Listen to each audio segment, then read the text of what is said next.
Bonjour, nous voilà au deuxième jour du Salon international des métiers d'art de Lens. Hier, nous avons interviewé les scolaires et aussi assisté à la création d'une sculpture de glace. Aujourd'hui, nous allons davantage interviewer les exposants, mais aussi assister à la création d'une sculpture d'argile.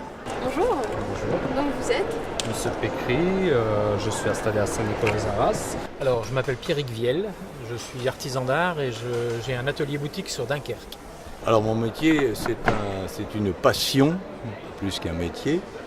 Le tournage sur bois, j'ai choisi moi le tournage segmenté, c'est-à-dire à base de petits morceaux de bois que l'on colle, que l'on assemble et ensuite que l'on tourne. Alors, je suis pâtissier, chocolatier, glacé, confiseur. Ma matière de prédilection, c'est le cuir, donc la peau de vache, le bovin et mis au service de la décoration. Je travaille autour.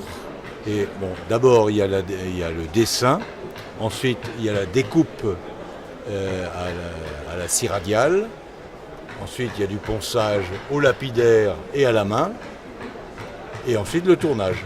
Voilà. Et donc j'ai associé le sucre à l'art et je fais beaucoup de sculptures de sucre et de sculptures de chocolat. Ici en ce moment je suis en train de travailler donc un cuir qui va être travaillé mouillé et puis mis en forme. Hein, vous allez retrouver des objets comme les drapés sur les pieds de lampe ou des choses comme ça qui sont dans ces techniques-là.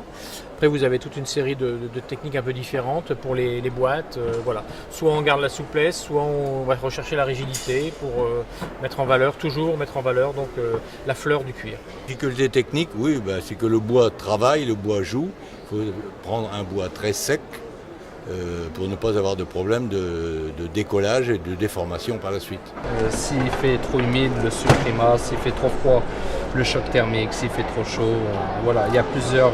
Par contre, pour le chocolat, on s'amuse beaucoup plus facilement. Comme dans tous les métiers, c'est des gestes qui s'apprennent. Donc, avec les années, on finit par dominer et les outils qui vont nous servir et la matière. C'est quand même une matière chaleureuse, donc on a beaucoup de plaisir à la manipuler, à la travailler. Je veux dire, c'est un apprentissage et puis rien de très compliqué. Après, c'est une question d'esthétique. Donc, je suis là pour faire une démonstration de sucre.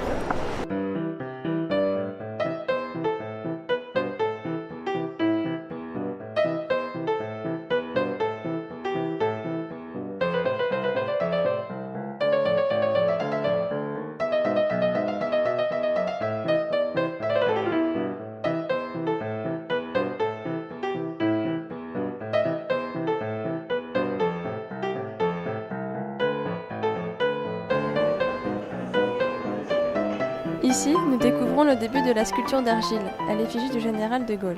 Catherine Lamac, bonjour. Bonjour. Donc vous êtes artiste sculptrice. Ici, vous avez choisi l'argile. Vous travaillez sur différents matériaux. Pouvez-vous nous évoquer ?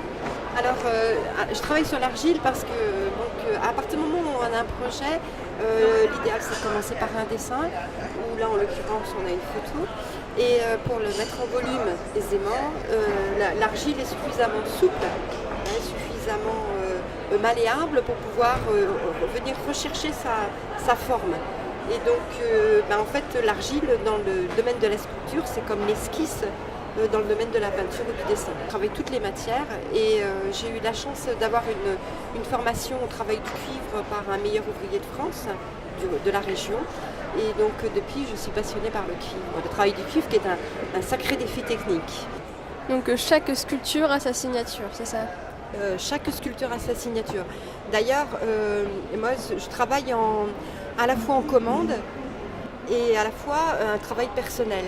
Alors, mon but, c'est à chaque fois, quel que soit le sujet, d'essayer de personnaliser la création qui va sortir. Et donc, une commande va m'emmener vers un défi personnel à la fois créatif et à la fois technique. Et créatif, c'est intéressant parce que travailler sur un sujet et réussir à personnaliser ce sujet, c'est passionnant.